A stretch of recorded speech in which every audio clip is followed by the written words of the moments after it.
سلام. اليوم غادي ندويو على واحد الموضوع اللي مختلف. الموضوع هو الراحه فيها بزاف ديال الانواع. غادي ندوي في هذا الفيديو انطلاقا من التجربه ديالي، يعني نقدر نكون غلط في شي حوايج ونقدر شي حوايج عندي فيهم الصح، وهذا هو الهدف، باش حتى الا غلطت في شي حاجه غادي تدخل الكومونتير، غادي تصح ليا، غادي تقنعني، هكذا غادي نكونوا تعلمنا من بعضياتنا. المهم الفكره اللي بغيت ندوي عليها كما قلت في الاول هي الراحه واحد الحاجه اللي مهمه بزاف. الراحه راه اهم من العمل، ضروري خصك ترتاح، ضروري خصك تخرج من الستريس، تخرج من الضغط، تخرج من داك الروتين اليومي وتهرسو بشي حاجه. هذا الشيء ضروري. مثلا كتكون كتفطر بنفس الفطور، الا بدلتي مثلا زدتي غير شي حاجه اخرى مبدله، كتحس بداك الفطور كامل مبدل وكتحس بالنهار مبدل كامل. هذاك التغيير مثلا مره تهرس الروتين مهم. ماشي ضروري تخسر فلوس ويكون عندك، لا ماشي ضروري. تقدر تمشي لشي بلاصه مثلا شي عربيه وتبقى جالس، مثلا بحال اللي درت انا دابا، جيت لهنا وجلست، شعلت كاميرا وكندوي شي حاجه مبدله على داكشي اللي كندير. انا كنخدم الفيديو ايديتين، كنجلس النهار كامل كندير المونتاج للناس، بزاف ديال البروجي من هذا لهذا كدوز بعض المرات كنفقد الشغف، ما كنقدرش نخدم على شي فيديو جديد حيت الروتين مثلا كدوز شهر وانا نفس النهار كيتعاود بنفس الطريقه. كنفيق، كنفطر، كنمشي للبيسي، كنبقى خدام النهار كامل، كنخرج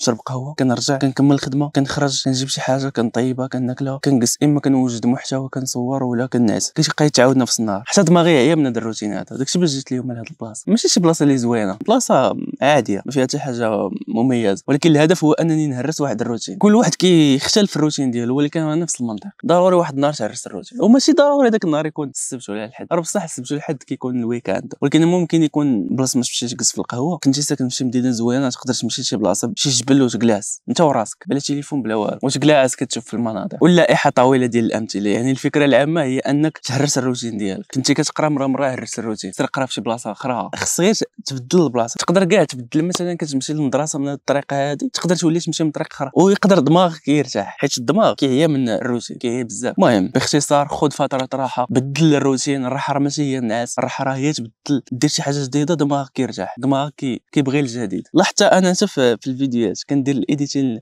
الكلاينتس هكا عندي، ياك شي مره كيجي عندي شي واحد كيكون عنده شي فيديو مختلف على الفيديوهات اللي قبل، شي ستايل ما عمري خدمته بشي حاجه في شكل، كنكون متحمس، كيكون عندي واحد الحماس في شكل غير حيت شي حاجه جديده كنكون مركز معاها والادرينالين كينتشر في الجسم. فاش بديت كنحل الامور راه الفرق هو الدماغ ديك الساعه غادي يدير خطوات جديده، هو تيعجبو ديما شي حاجه جديده بحال هكاك. داكشي باش كنكون محمس. اما فاش كيجيني نفس الفيديو بنفس الطريقه راه الملل. المهم بارطاجي معايا الراي ديالك في التعليقات، نكبروا هذه الفكره ونخليوها تزيد تكون مقنعه اكثر، مفسره اكثر، حيت هذا الفيديو صورته بلا سكريبت. داكشي باش كاينين افكار شويه مشتته، ولكن راه باينه شنو باغي نوصل. هادشي اللي كاين، تلاقاو في الفيديو الجاي.